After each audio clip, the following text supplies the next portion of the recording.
Hare Krishna, Krishna Krishna, Hare Hare, Hare Ram, Ram Ram, Hare Hare. Hare Krishna, dear devotees, please join us for Jai Radha Madhav prayers. Hare Krishna.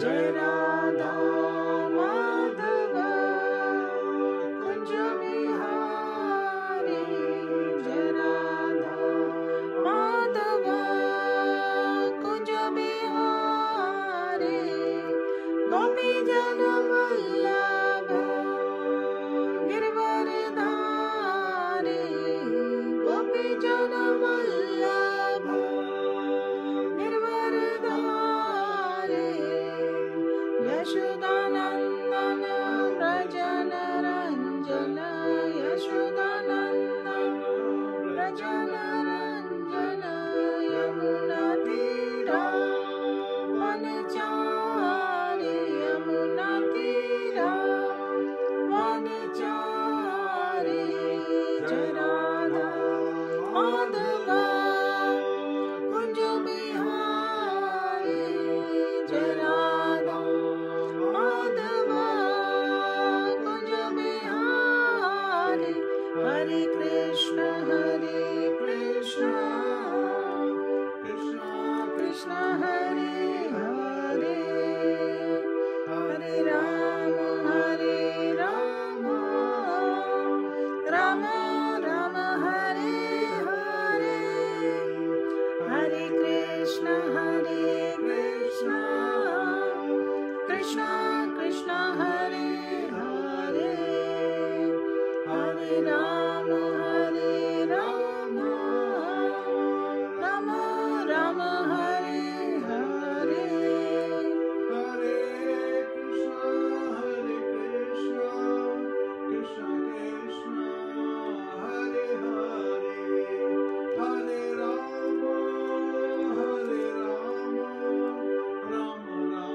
Rama Rama, Hare Hare, Hare Krishna,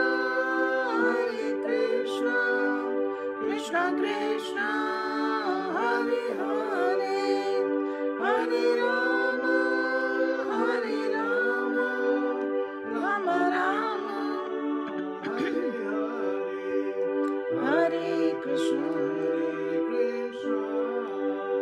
Krishna Hare Hare Rama, Rama Rama, Hare Hare, Hare Krishna, Krishna Krishna, Hare Hare, Hare Rama, Rama Rama, Hare Hare, Radha Madhava Kunj Bihari, Madhava Kunj Bihari, Gopi Jana Vallabha Girvaridhari, Gopi Jana Vallabha Yashodanandana Brajana Ranjana, Yashodanandana Brajana Ranjana, Yamuna Tira Vanachari, Yamuna Tira Vanachari, Jai Radha Madhava Kunj Bihari, Jai Radha Madhava Kunj Bihari, Hare Krishna, Krishna Krishna, Hare Hare, Hare Rama, Rama Rama, Hare Hare, Hare Krishna, Krishna Krishna, Hare Hare, Hare Rama, Rama Rama, Hare Hare, Jai Radha Madhava Kunj Bihari,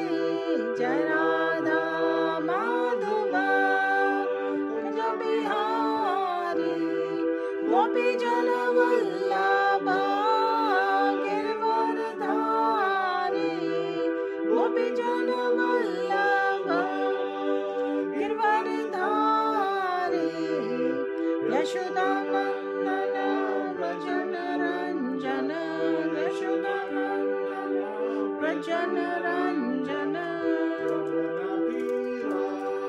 वनचारि यमुनतीरा वनचारि जय राधा माधव कुंज बिहारी माधव कुंज बिहारी हरे कृष्णा कृष्णा कृष्णा हरे हरे हरे राम राम राम हरे हरे हरे कृष्णा कृष्णा कृष्णा हरे हरे हरे राम राम हरे हरे जय राधा माधव कुंज बिहारी जय राधा माधव कुंज बिहारी। हरे Krishna dear devotees, आप सबका स्वागत है। हरी बोल dear viewers, आप सभी का बहुत बहुत अभिनंदन है। डियर व्यूअर्स, आप जिस भी टाइम जोन से जिस भी वर्ल्ड के पार्ट से हमें ज्वाइन करते हैं इन श्रीमद् भागवतम क्लासेस में, you could be easily doing something else, but you are choosing to do shravanam and kirtanam of Lord's beautiful pastimes। और इस वक्त हम श्रीमद् भागवतम से कर रहे हैं कैंटो 4 चैप्टर 4, जिसमें Devi Sati how she quits her body due to being neglected, humiliated by her own dear father. Lord Shiva ने सती जी को बहुत चेतावनी देने की कोशिश की। He tried to talk sense to her, but being a women and she wanted to be at the gathering where all relatives are there। प्रभु जी, आपने इतने वंडरफुल तरीके से ये पूरा पास टाइम पिछले कई क्लासेस में नरेट कर रहे हैं और आज इसको कंटिन्यू करेंगे। जीव तत्व प्रभु जी चैप्टर लेवल पर इस चैप्टर के लेसन्स हमारे लिए लेकर आए हैं। आप सभी का बहुत बहुत स्वागत है। आपके अगर कुछ क्वेश्चंस हैं वो कृपया एंड में पूछें। Class will go on for about half an hour. और इस वक्त प्रभु जी वी हैव सम डिवोटीज जिनको मैं एक्नॉलेज करना चाहती हूँ। राजू विश्वास जी, नीरू धल जी, पीके शर्मा जी, लक्ष्मी शर्मा जी, नरेंद्र वर्मा जी, शिवम हलवाई, संतोष, रोहित, प्रमोद, आकाश चक्रवर्ती, पृथ्वीराज, अमित, सुबोध, केशव दास, संतो, रेखा, गीता माता जी, बैसाखी जी, हरि बोल, सभी का बहुत बहुत स्वागत है। So Prabhu ji please go ahead with the prayers. Hare Krishna dear devotees, please join us for Mangalacharan prayers. Om Namo Bhagavate Vasudevaya. Om Namo Bhagavate Vasudevaya. Om Namo Bhagavate Vasudevaya. Narayanam Namaskritya Naram Chaiva Narottamam Devim Saraswatim Vyasam Tato Jayam Udirye श्रवतां स कथा कृष्ण पुण्य श्रवण कीर्तनः हृदयन्तस्तो हि भद्राणि विदुनोति सुहृत्सतां नष्टप्रायेषु अभद्रेषु नित्यं भागवत सेवया भगवतेरुत्तम श्लोके भक्तिर्भवति नष्टकी। Hare Krishna dear devotees, so today we will be covering Srimad Bhagavatam Canto 4, Chapter 4. Sati quits her body. So again, this is a very sensitive topic, and this was the question that Mahatma Vidur posed to Maitreya Muni. Hare Krishna. Prabhuji, can I put on the microphone? Yes, please. And I will share the verse in the comments so everybody can refer to the verse. Hare Krishna dear devotees, please join us in the recitation of the first verse of Srimad Bhagavatam, Canto 4, Chapter 4. Maitreya Uvacha.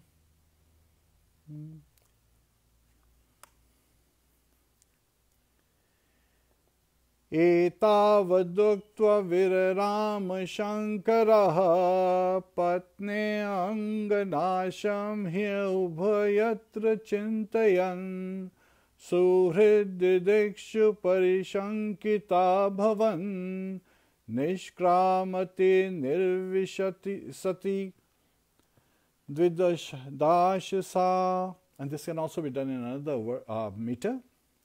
Maitreya uvacha etavaduktva viraram shankaraha patne anganasham hev bhayatra chintayan suhridridakshu parishankita bhavan nishkramati nirvashati dvidhasasa. Translation. Hare Krishna. The sage Maitreya said, Lord Shiva was silent. Hare Krishna. Hare Krishna Prabhuji. So I am reading the translation. The sage Maitreya said, Lord Shiva was silent after speaking to Satī, seeing her between decisions. Satī was very much anxious to see her relatives at her father's house, but at the same time she was afraid of Lord Shiva's warning.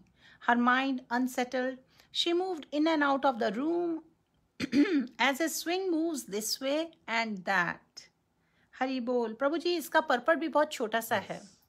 Purport by His Divine Grace, Srila Bhaktivedanta Swami Srila Prabhupada. Sati's mind was divided about whether to go to her father's house or obey the orders of Lord Shiva. The struggle between the two decisions was so strong that she was pushed from one side of the room to another, and she began to move just like the pendulum of a clock. Hare Krishna. So please join us for Guru Prati. Om Vishnu Pradaya Krishna Prishtaya Bhutale Srimate Bhakti Vedanta Swami Niti Namine Namaste Saraswati Deve Gaurvani Pracharine Nirvishesha Shunyavadi Pashyatya Deshitarine Om Ajnana Timirandasya Jnananjana Shalakaya Chakshurunmilitam Yena Tasmai Shri Guruve Namaha Mukham karoti vachalam pangum langhayate girim yat kripatadaham vande Shri Gurum Dinataranam Shri Krishna Chaitanya Prabhu Nityananda Shri Advaita Gadadhar Shivasadi Gaur Bhakta Vrinda Hare Krishna Krishna Krishna Hare Hare Hare Rama Rama Rama Hare Hare. Hare Krishna, dear devotees. So today we'll be covering amazing lessons, but along with that there are a lot of inquiries. I'll give you first the gist of this chapter, and then we will answer various happenings that they are going on and what is being revealed by the acharyas behind those happenings.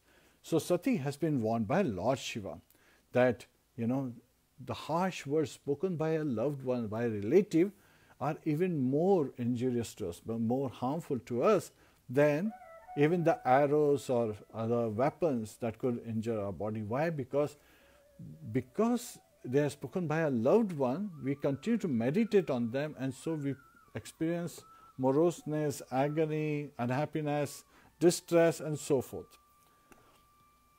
And he also warned her that your father is more worshipable than I am. So he is saying that DAKSH, who's father of Satī, he is more worshipable because he gave her the body and he took care of her when she was young, protected her.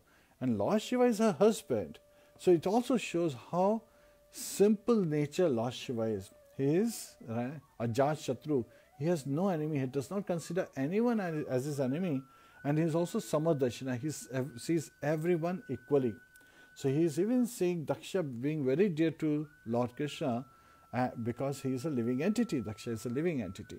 So from that platform, when Lord Shiva is, he's on the absolute platform. So he's able to give proper instruction to Sati Devi.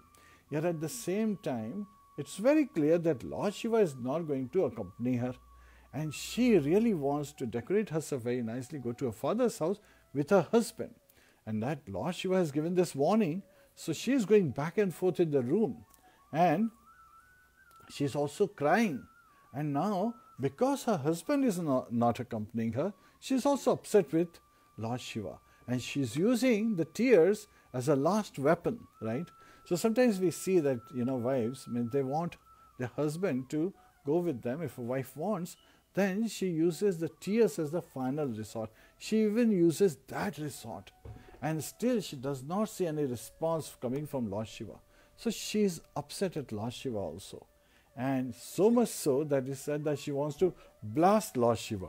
Well, Lord Shiva is not even, well, he's an expansion of the Supreme Personality of Godhead in contact with Maya, right, as an eternal consort of Sati Devi, and yet she is, amazed that how he stays strong on his platform, because he's on the absolute platform meditating on the Supreme Personality of Godhead, and he is giving her this warning.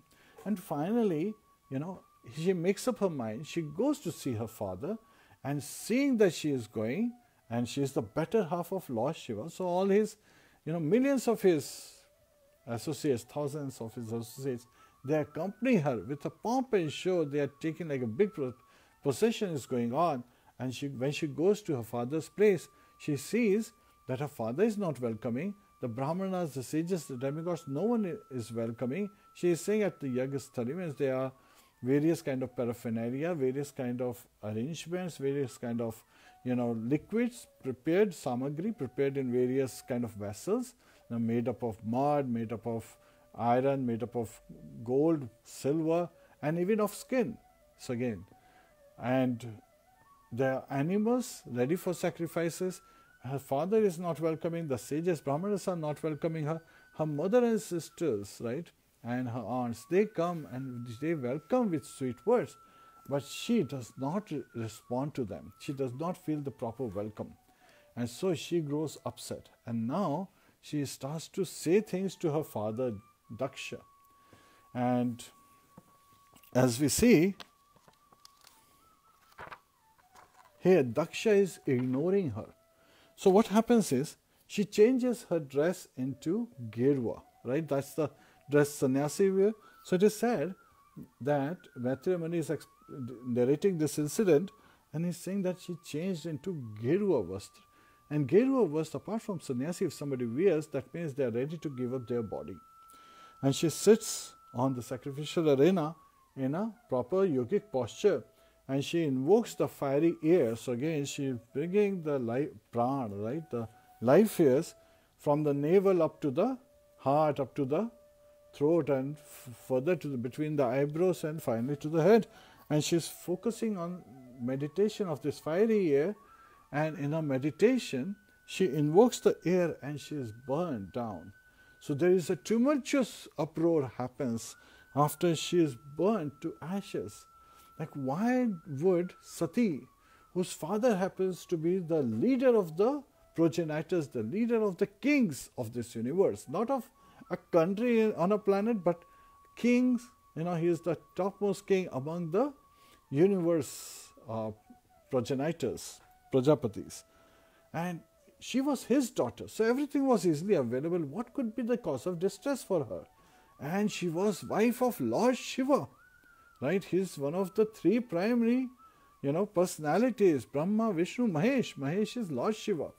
So such a, exalted lady, why did she, quit her body?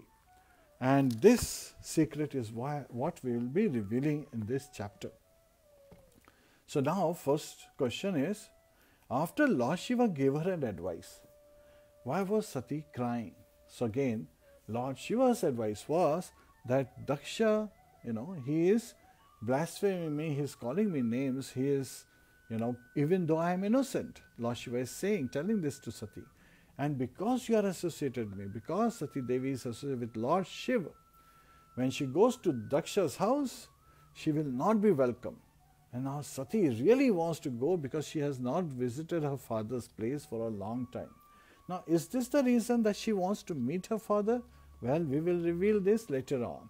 What was the true reason behind Sati's visit to her father's place, where she wants to meet? Yes, and Srila Prabhupada writes that she is crying and she is upset, even with Lord Shiva, so much so that she wants to blast him, right? But at the same time, she knows that Lord Shiva is an exalted personality, he is on a transcendental platform. And even though, now sometimes people say, but Lord Shiva never built a house. What does it mean that she is going, back and forth inside the room? So Lord Shiva is sitting under the tree. She is sometimes approaching Lord Shiva, and then she is going back, and then approaching Lord Shiva, going back, not able to decide what to do. So that's why Lord Shiva, he became silent, seeing that she is between decisions. That's called dilemma. And a person in dilemma has two decisions and is swinging between one decision and the next, one and the next. So again, she is swinging between, should I go, should I not go? Should I go, should I not go? And because of the weakness of her heart, as Srila Prabhupada says, Acharyas revealed, that she decides to go. But now when she is deciding to go, her purpose has in the meantime changed, that we will cover next. So why did Devi Sati decide to visit her father's place, right, a residence, Daksha's place, even without Lord Shiva? Because, a lady who's married would like to go with her husband. Husband is not agreeing and has warned her that you should also not go, because a giver of the body with the harsh words can also take away your body. And having heard this warning, she has already imagined, right? And sometimes it happens that when we imagine something, we act on it. That's why there is a common formula in, it's a psychological aspect where, you want to achieve great targets. So first you imagine having achieved the great target. So you feel the enthusiasm and then you march towards that target. This gives you better energy, better preparedness, better awareness about your goal. And similarly, when we in devotional service understand what is the topmost goal, to attain the love of Godhead, we are engaged in devotional service with this thought, following the footsteps of Acharyas, which means following the instructions of Acharyas. So Sati decided to visit against the will of her husband, Lord Shiva. So at that time, all the associates of Lord Shiva, they decided to accompany her. And now this is a quality of a first-class disciple, that they understood that Lord Shiva's wife, Sati Devi, she wants to visit her father's place. And it is not a favorable situation for her, having heard what Lord Shiva told her. So they are, understanding that Lord Shiva would want her to be protected and guarded at all times. And also this journey, which is a very tough journey, right? She's going alone without her husband. So they want, Lord Shiva would want this journey to be suitable. So they prepare, they bring up a big umbrella and a big canopy. She is sitting on a bull, and Nandi and many other yakshas, they are, with pomp and show. They are playing bugles, they are playing conchas, they are playing kartas, big kirtan. With that she is going. So it looks very nice. And she is feeling encouraged that, okay, the environment is nice for her so that she doesn't have this anxiety in her heart. But she has also made a determination why she wants to go to her father's place. And when he reaches her father's place, what does she see? A big sacrificial arena has been set up, and there are many sages, Brahma Rishis, Brahmanas. They are sitting and offering oblations in the fire, and they are chanting Vedic mantras. And some Brahmanas are also arguing about the meaning of the Vedic mantras and the teachings. So this is identified by Maitreya Muni as transcendental surrounding, where everyone is focusing on Supreme Lord God, Lord Shri Krishna, Supreme Personality of Godhead, because everyone is engaged in yajna, sacrifice. Now sometimes people say, but they are animals. Why are there animals there? So Srila Prabhupada in the purport explains that in that particular setup, it was the Brahmanas, they knew how to pronounce the mantras properly. So in the fire sacrifice, they would make a old animal pass through, and either the animal, based on the power of the mantra, would be rejuvenated into a young body. So it was not for meat, but to give a better life to that animal, or it would walk out like a human being. So there will be a promotion for that soul who is in an animal body, doesn't have to go through 8.4 millions, whatever the path is, so many yonis, but directly take to the human form, which is perfect to be able to cross over this ocean of nascence. So again, that is a great opportunity. So it's a boon, and this was the test of the mantras. So one of the ways they would test the mantras is by chanting the mantras and seeing the effectiveness. If the old animal's body is able to transform into a young animal, or even transform into a human being. And we see that Drupad, when he was defeated by Dronacharya students, the Pandavas, he decided to take revenge. So at that time, he performed a yajna, and from the yajna, he was able to get Dishtadumna and Draupadi. It was Dishtadumna who was, assigned the task of killing Dronacharya. And Drupad was, such a expert in his ways that he had Dronacharya take on Dishtadumna as his disciple. And Dronacharya, being a Brahman, Samadarshina, he accepted Dishtadumna as his disciple, knowing that Dishtadumna has been entrusted with the responsibility of killing sage Dronacharya. So now this is magnanimous nature of a Vaishnava. So again, from that perspective, let's see how here all this arena is set up. And Sati, she reaches, but her mother and sisters, they could not stop themselves. So they came, and with sweet words they welcomed Devi Sati. And at that time, Devi Sati did not accept their welcome, did not accept their gifts. She was looking at her father, Prajapati Daksha, that her father has not yet welcomed her. He is turning his back towards her, he is ignoring. Now somebody could say, why did the sages and demigods not welcome Sati, right, when she arrived? Now they saw that, her mother and her sisters and her, all her relatives, the ladies are welcoming her, but none of the sages, none of the brahmanas, none of the demigods on the sacrificial arena got up to welcome her. Why? Well, Daksha did not welcome her because he was associating her with Lord Shiva. He was not thinking that this is my dearmost daughter Sati Devi has returned. No. He was thinking this is Lord Shiva's wife. Sati has come to my door and I did not invite Lord Shiva, and still she has come. So he is showing, he is rebuking her by his behavior of neglect. He is neglecting her purposefully.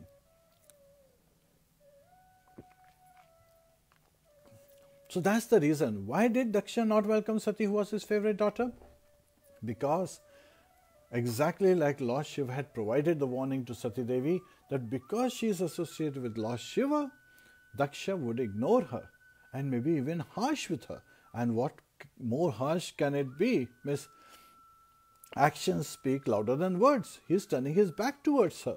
And that is what is hurting Sati Devi the most. Now the question could be, why did none of the sages welcome, right? Or the brahmanas welcome on the sacrificial, and there are so many other relatives. None of them welcome, none of the men especially, welcome Sati Devi, when she reached her father's place. Because they were afraid of Daksha.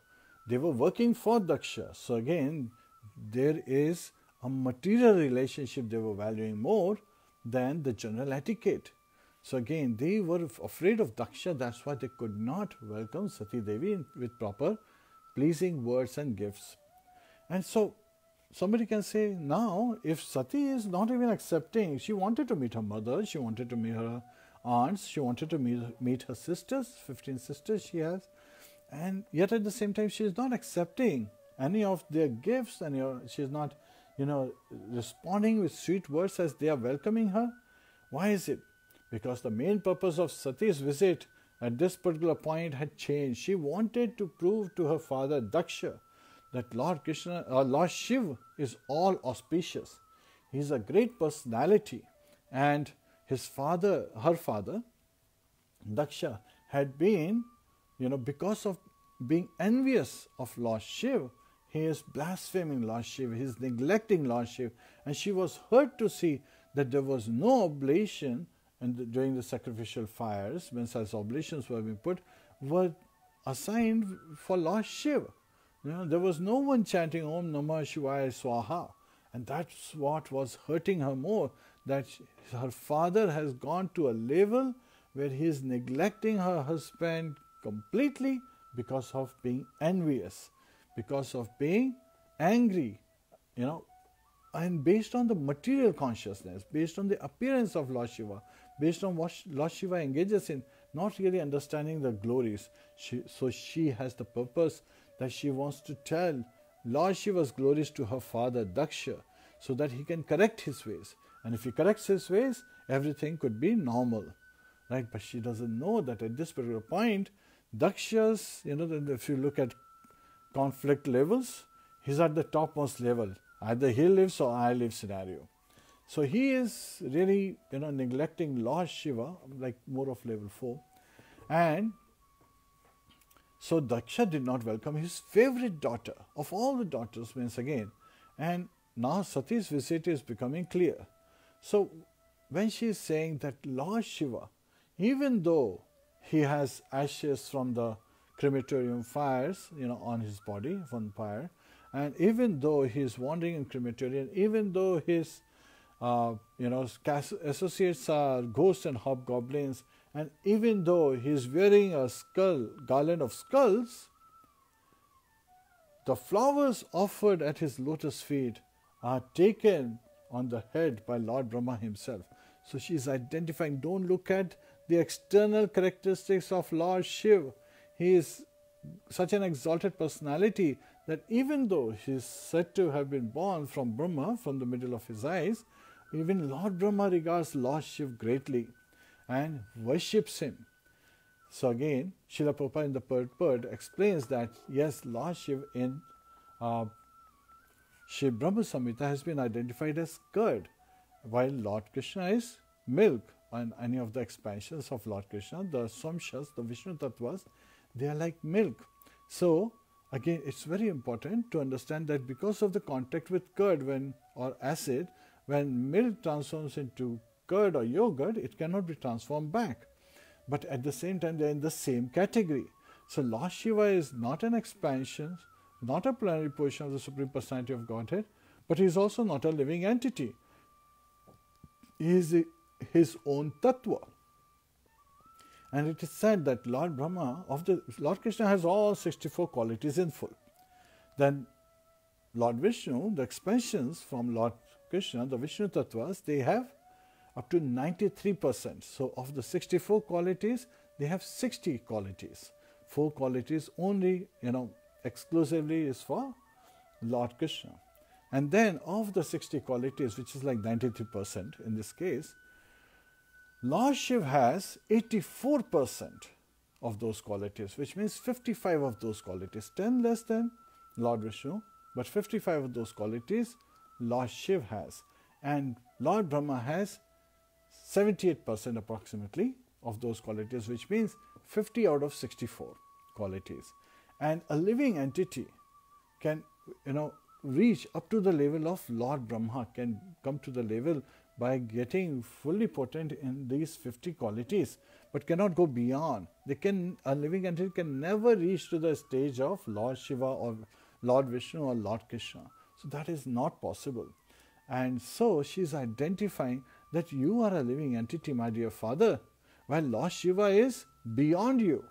And he is such an exalted personality. He is known as Mahadev, and everybody worships him. Everybody, takes to his shelter, and even the hobgoblins, they get spiritual realization because of his blessings. So you must understand such an exalted personality, and how could you be envious of him? Only then she changes it afterwards to saying, only a person like you who is very much envious because of the outer looks, because of your name, fame and glories, because he has a higher birth, born from Lord Brahma, and he has lot of opulence, and he has lot of prestige, name, fame and glories, which is causing you to feel envious of such a great personality. So in this particular case, she is identifying that if somebody blasphemes Lord Vishnu or a Vaishnava like Lord Shiva, Srila Prabhupada explains further in the purport. So such a person who is blaspheming a Vaishnava should be properly punished. And a person, if they are not able to punish, they should just close their ears and walk out of that place, so that they don't have to hear the blaspheming, the Vaishnavas being criticized by even innocent Vaishnava like Lord Shiva. Vaishnava nam yatha Shambhu, he is the topmost Vaishnava, and that he should not be criticized. But if somebody is criticizing great Vaishnavas like him, then they should just close their ears and walk out of that place. That's first scenario. if they can kill the person who is blaspheming, then the person should kill the person who is criticizing, as well as afterwards give up their life. Now this has been further elaborated by Srila Prabhupada in the purport by saying that a Brahman should just close their ears and walk out of such place where they see a Vaishnava being criticized. Why? Because if a Brahman tries to give up his own life, he will be responsible for Brahma Hatya, his own, And on top of that, suicide is abominable activity. One should never ever commit suicide. So from that perspective. Now, here Sati Devi is quitting her body. It's not suicide because it has a different angle to it. We will come to that point as well. So here, a Brahman, hearing criticism about Lord Krishna, Lord Vishnu, or another Vaishnava, should just close their ears and walk out of the place. A Kshatriya, on the other hand, as a fighter, he should just, cut off the tongue of the person who's criticizing, kill the person, and then, that will be the solution. And in case of Vaishyas and Shudras who are in a lower state, they can't attack and they cannot, just take care of the situation. So Srila Prabhupada says they should just give up their life. And then I was looking for further references, and some of the acharyas say they should also just close their ears and walk out of that arena or that place where a Vaishnava is being criticized. So Kshatriyas should try to punish the person. Others should just close their ears and walk out. And in this case, in current age, Kala Shudra Sabhava. Means again, everyone is born Shudra, and with qualification they can come to the Dvija state. So she is identifying, but then this, how a blasphemer should be punished, sometimes can get misunderstood also. Because people are innocent, people don't have much knowledge, and ignorance is, due to innocence, requires proper education. So people should not be misguided. And we have seen so many examples in the history where people are misguided, provoked by other authorities, and so they take the action of the Kshatriyas. They are not at the stage of Kshatriyas, but they take the action of Kshatriyas, and that causes further fall down for them as well as for the people who provoke such people in attacking others. So one should be very, very careful to act on their platform, whatever is our stage. And Chaturvarna Mayashram Guna Karma Vibhagasha. So again, it is not by birth that one's Varna is identified. Again, there are 4 Varnas: Brahman, Kshatriya, Vaishya and Shudra. So these are the 4 Varnas in Vedic culture. And below them are Malechas, Chandals and other categories. So they are further down. So Kala Shudra Sambhava is still in Vedic system. Malechas, Chandal, those are even below Shudras. So we have to understand from the right perspective. But even they can rise to the level of Brahman if given proper education. And that is, the facility that Srila Prabhupada and the Gaudiya Math and, the various sampradayas, they have established in this time that anybody can take to Krishna consciousness and purify themselves and come to the level of Brahman. So again, from that perspective, when we see this aspect should not be misunderstood that one has to attack.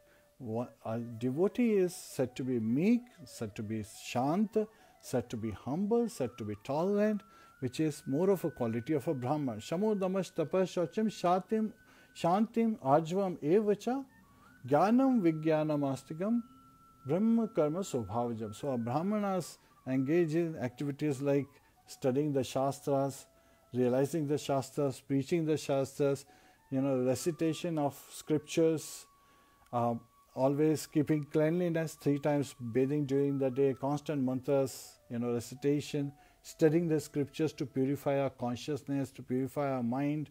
So these are the qualities, to be patient, to be humble, to be meek, to be silent. These are the qualities of a Brahmana.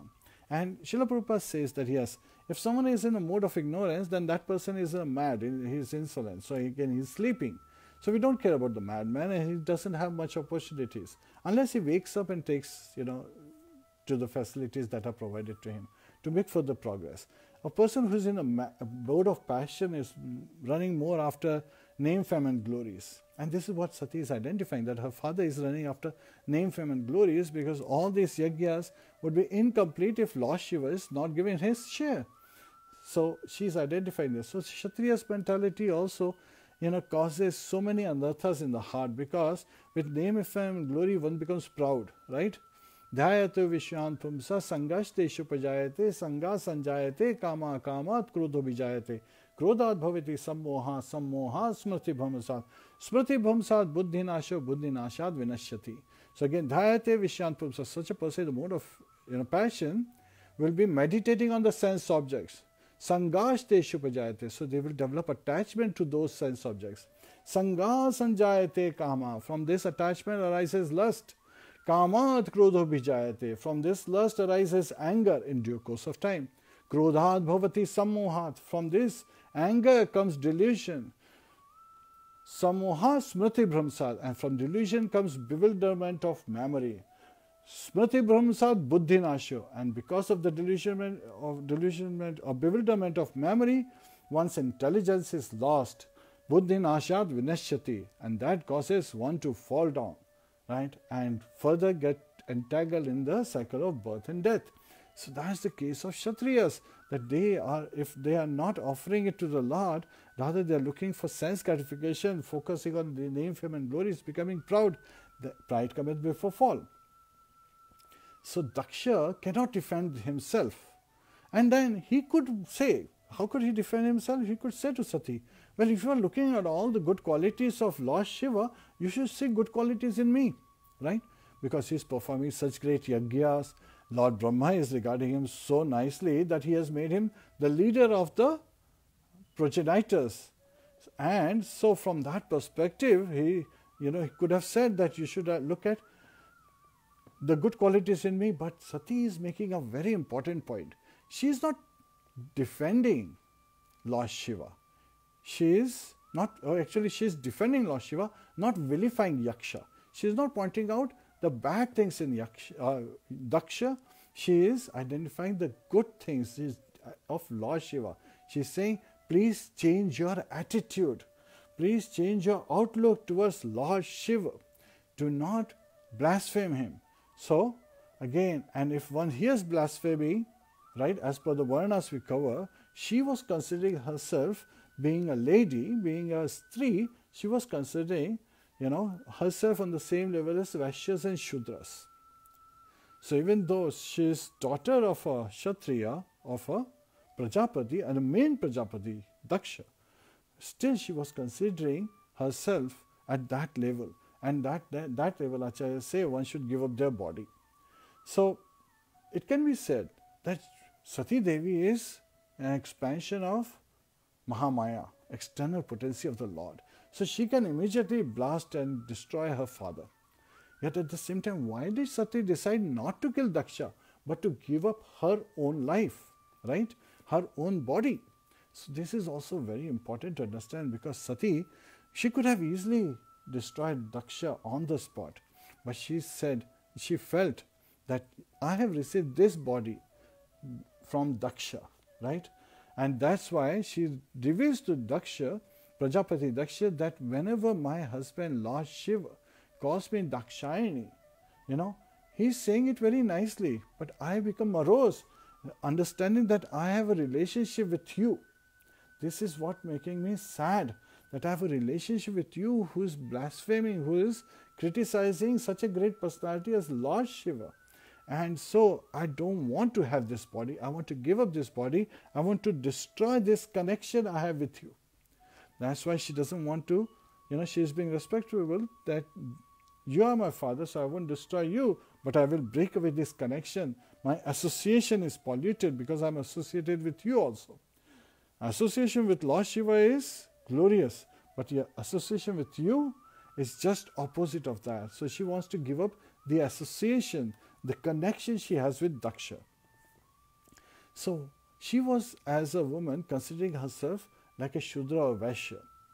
So that's why she decided to give up her life, thinking that I'm a woman and I have to destroy this connection. So even not just as a woman, but also to give up this connection, to identify that I want to break this connection from this father, Prajapati Daksha, who is criticizing such a great personality as Lord Shiva. And then she says, what is the best treatment of a person who has eaten poisonous food. One has to vomit it out, right? So she gives a proper reason behind why she is giving up her body. That this body I have received from you, this is a connection which is making me sad, that you are blaspheming, you are criticizing Lord Shiva, so I'm going to vomit it. I'm going to break this connection by giving up my body, which I have received from you, right? And sometimes it can be said that, well, Daksha could have said that Lord Shiva is not following any etiquettes.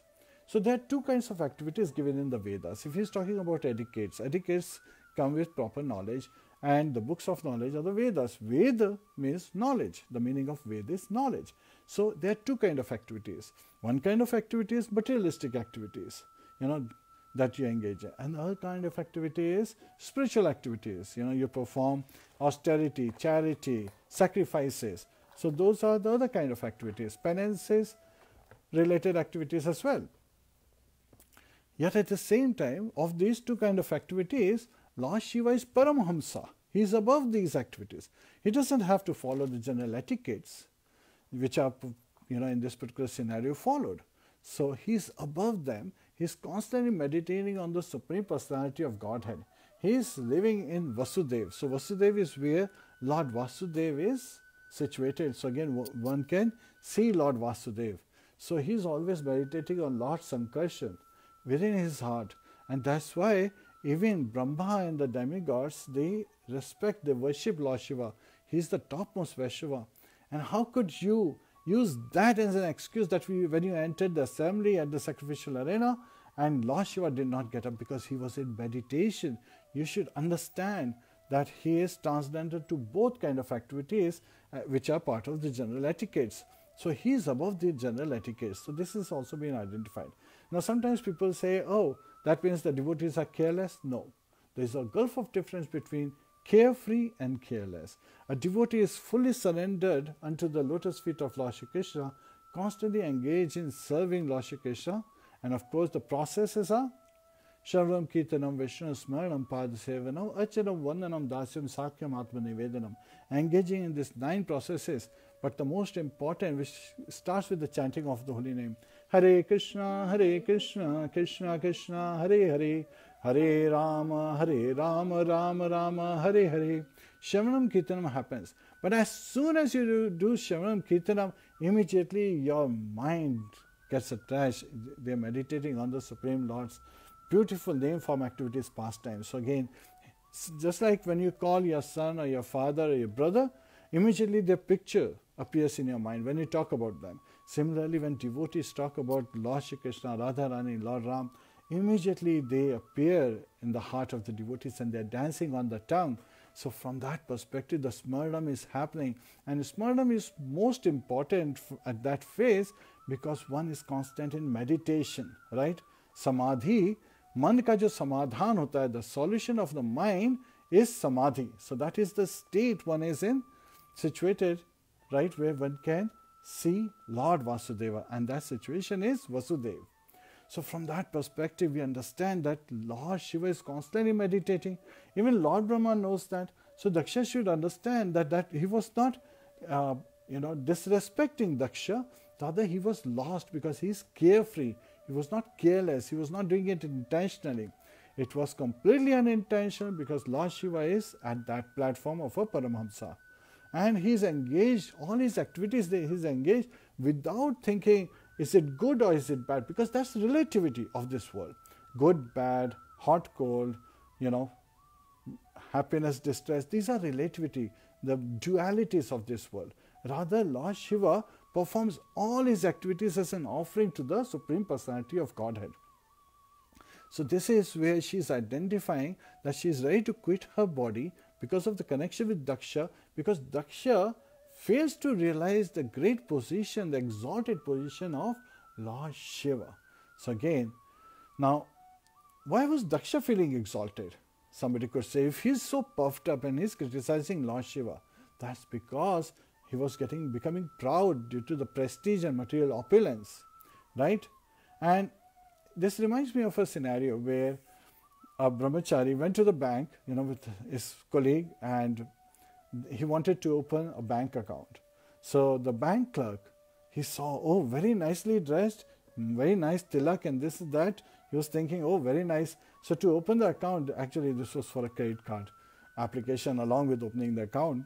The account was opened but credit card was not given. Why? Because they were shocked that this brahmachari was very nicely dressed, but his total funds were zero, his belongings were zero, the address he had was of a temple, didn't even have his own address, and every 1 to 2 years he would move to another city, another state, another country. They were really bewildered. They are like, no, this is not how society works. No, this is how transcendental world works. So again, sometimes people with material consciousness, they fail to see and they are surprised. They say, no, that person, even he has some belonging and he is living on the street. And you are not living on the street, you're so nicely dressed and you don't have anything, we don't accept it. So they refused him the credit card request and opened the bank account just to be closed in 3 months. So sometimes people, they have bewildered looking at a devotee. So it's very difficult from external appearance and understanding the lifestyle of a devotee to understand what it's all about. Because spirituality is its own domain. So now Sati Devi, she now criticized the Brahmanas at the sacrifice, right? She called them, they are like crows. Why did she call such exalted Brahma Rishis as crows, right? Asses and donkeys is another word. Vishwanath Chakravarti Thakur in his commentary identifies that such people are called because they were serving Daksha, carrying out their duty to please Daksha so that they get nice, charity to enjoy their senses. So the sense gratification was the focus. Of course, the purpose of the sacrifice is to satisfy Lord Vishnu. And that's why there are 4 aspects. Dharma, earth, kama, moksha have been identified. But it's very strange that sometimes people are not even focused on the moksha. They are focusing on dharma, earth and kama. And in reality, they perform religion, they follow religion so that they can have better sense gratification, better arrangement, better facilities. And they engage in economic development also again so that they can better enjoy their senses. And expansion of their senses are the family members. So again, the focus says that they are putting their senses in the center. And so such a person is constantly distressed and they are never satisfied. They become envious of others who are devotees. And this is a very common happening in this world, even in this Kali Yuga especially. We see this kind of happening where the Brahmanas, they become envious of the Vaishnavas and they blaspheme the Vaishnavas that they cannot come to the level of Brahman and so forth. And they don't understand that Vaishnavas, when they are meditating, that samatana of mind, right? Mantra means mana trayati iti mantra. One that delivers the mind is mantra. So by chanting Hare Krishna, Krishna Krishna, Hare Hare, Hare Rama, Rama Rama, Hare Hare. By constant chanting of the holy name, without any offenses, we can attain the stage of samadhi, meditating on the name, form, activities, pastimes of the Supreme Personality of Godhead. So that, what is Vasudeva again? That stage from which Krishna, Vasudeva is born. We are able to see him, he is revealed to us. So now Sati is ashamed. She wants to give up her body because she had bodily association with Daksha, not Lord Shiva. She knows that Lord Shiva is an exalted personality and she is his eternal consort. So, she becomes morose every time Lord Shiva calls her Dakshayani because Daksha is criticizing Lord Shiva. And she remembers this, that her father is improperly criticizing such an exalted personality, and she tells that you do not know the glories of Lord Shiva. Right? So she dresses herself in saffron garments and sanctifies herself, chants the mantra. So now she is daughter of Daksha Prajapati, a very exalted personality, wife of Lord Shiva. So she is expert in all the yogic processes, and that's why she is sitting in this manner, and she is deciding to break away her connection with her father because she understands that this is a contaminated association. Now Acharya has revealed that we should be very conscious of our association. There are 5 kinds of activities that we should engage which are most potent for spiritual life, right? Chanting of the holy name. Hare Krishna, Krishna Krishna, Hare Hare, Hare Rama, Rama Rama, Hare Hare. reading Srimad Bhagavatam, second most potent form. Third is staying at a dham. Fourth is worshipping the Supreme Personality of Godhead, Shri Shri Radha Krishna. And fifth, last but not the least, most important is devotee association. Sadhu Sangha, Sarva Shastakaya, Lava Matra Sadhu Sangha, Sarva Siddhihaya. Just a momentary association with a devotee, one can attain all perfections. So that is the stage. So now she is meditating, right? When she is in Samadhi, instead of meditating on the Supreme Personality of Godhead, she is meditating on her husband, Lord Shiva.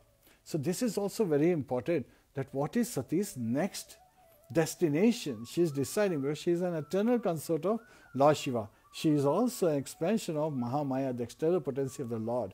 So she is coming back as a consort of Lord Shiva in the form of Parvati. So yam yam vapi smaran bhavam tajyatanta kalevaram tam tam evati kanteya sada tad bhava bhavita. As one constantly meditates at the last moment of their life, at the moment of death, such is the destination they obtain. So basically, she is transferring herself, the soul, into the womb of Menaka, the wife of Himalaya. And so, Himalaya is also known as Parvat. So, as their daughter, she is born as Parvati. So, she is actually quitting this body to take on next body, that where she will be known as Parvati. So, she is taking on this. Now, this reminds me to, sometimes people on the battlefield, right, they are fighting. And in this case, as His Grace Ravindra Prabhu says, that currently the soldiers on the battlefield, they are not Kshatriyas. They are like freaked out Shudras. They haven't had proper mindset to be able to go face to face. They hide and they seek, illegal means to win over their enemy. So they are constantly meditating on their enemy. So when they get killed, they are meditating on their enemy. So I'll just give you an example, just for the example's sake. If there is a war between India and Pakistan, the soldier on the India side is shooting at the Pakistan, and when he gets killed by a Pakistani soldier, at the last moment he is thinking of Pakistani soldiers, right? So he takes birth in Pakistan, there he is born. Because of his propensity, he is again a soldier, because that's how, he has been trained. So he becomes a soldier. Now he's fighting with an Indian army, and there he's constantly meditating on how to defeat Indian army. So again, and he gets killed. What is he thinking about? The Indian soldier. So now he takes birth in India. So the cycle keeps going back and forth. Not very intelligent, right? And this freaked out Shudra mentality causes him to just get caught in this cycle of birth and death. And if you know a soldier's life, it is very miserable, very difficult. So one should become intelligent, forget about this ignorance and take to the right path. And so association is very important, and material association is heavily condemned. We should not associate materialists who are interested in name, fame and glories, want to enjoy wine, women, flesh, and all kind of sinful activities they engage in. So, are Sati and Lord Shiva eternally related? Yes.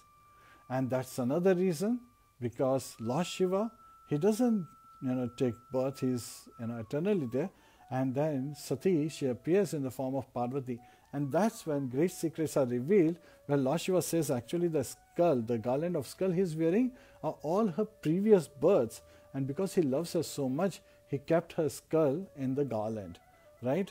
So as a token of love, so because he misses her. And that's how, and then she says, if you never take birth and I take birth again, how can I not have to take birth again? Can you tell me the secret? And what does Lord Shiva says? Yes, once you hear Srimad Bhagavatam, you will not take birth again. The only thing is, when he narrates when he recites the whole Srimad Bhagavatam to her, she was in the beginning saying, and then afterwards she fell asleep. And it was Shukra, the parrot in the Radharani's pet parrot, in the tree hidden, was thinking that Lord Shiva would stop, so he continued responding on her behalf. So Lord Shiva finished the whole of Srimad Bhagavatam. We have covered that pastime, so you can look at other videos where we have covered that. And of course, this pastime is very important to understand, that when Parvati understands that to be able to overcome the cycle of birth and death, we take to the transcendental sound vibration, and Srimad Bhagavatam is Lord's literal incarnation. So again we can see that as scriptures, Lord appears in this Kali age as Srimad Bhagavatam. So what contamination Sati Devi is trying to become free from? She wants to become free from the contamination of being associated with Daksha. Having received her body, the Sati Devi's body is coming from Daksha. So if she wants to destroy that body by breaking that connection. And why had Sati, the wife of the most respectful demigod, Lord Shiva, quit her body in such a manner? So why was there such tumultuous uproar? Because people understood that Daksha has committed a great offense by criticizing, by blaspheming Lord Shiva. So again, this is what is becoming very evident. And how can one be fully satisfied? Again, Daksha was not satisfied, seeing all his opulence, but still he was having, envious feeling towards Lord Shiva. So, savepum samparo dharmo yato bhakti radhokshaje ahetuki apratihata yayatma suprasiddhati. So, to get complete satisfaction in our heart, what do we have to do? Savepum samparo dharmo yato bhakti radhokshaje. We have to take to the devotional service unto the Supreme Personality of Godhead. Ahetuki apratihata. Hetu means with some purpose, with some motive, like which is for sense gratification. So ahetuki means not having any intention, any motive, any fruitive thoughts to enjoy sense gratification, any fruitive thought of a trade exchange as part of engagement in devotional service. Apratihata means uninterrupted, regulated. On a regular basis, we should engage in devotional service to please Lord Shri Krishna. And so, yayatma suprasiddhati. In that stage, when we perform devotional service, our heart will be fully cleansed and fully satisfied. And dharma sanishtita pumsan vishvakshena katasuya na utpadyate yadi ratim shama eva hi kevalam. And if we engage on any other kind of activities which does not invoke attraction towards the lotus feet of Lord Shri Krishna, that is shram eva hi kevalam.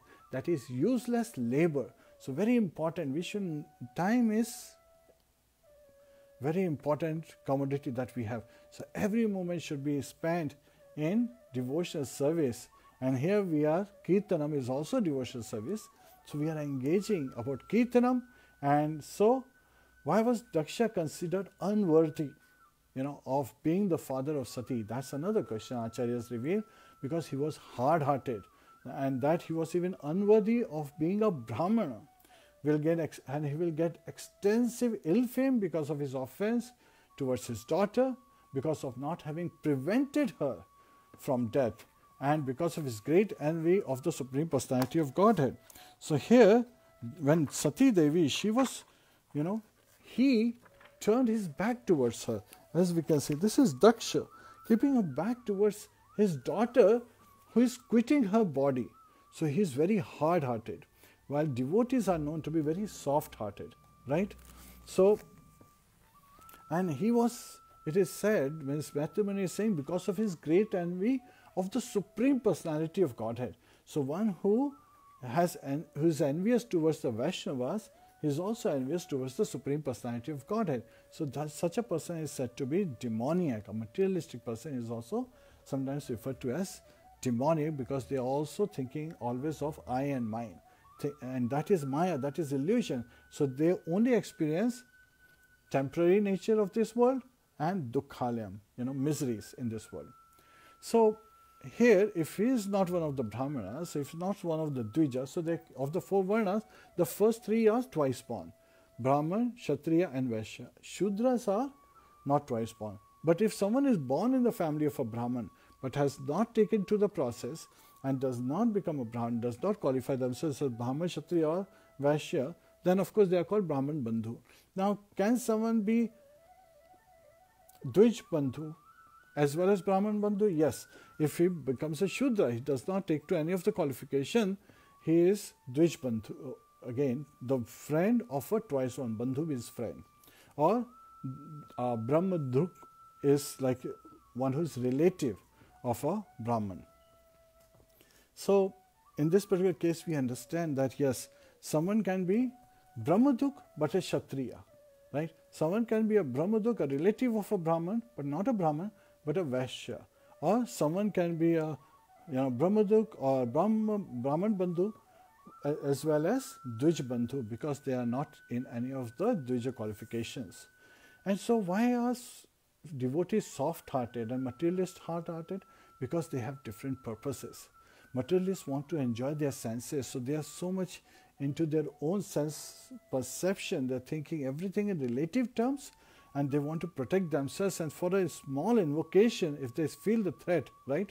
Eat, sleep, mate, defend, that's their focus. While the devotees, they are above this, they are meditating on the Supreme Personality of Godhead, following the principles of Sharanagati. So that's why they are very soft-hearted towards all living entities. They are conscious about everyone. They understand intentions of everyone. They understand the purpose of life. While one who's in material consciousness is looking at eat, sleep, mate, defend. And later invocation, they even agree to kill their own living beings. A lion or a male cat is said to be very affectionate towards the kittens. But there are times, a little invocation and they eat up their own babies.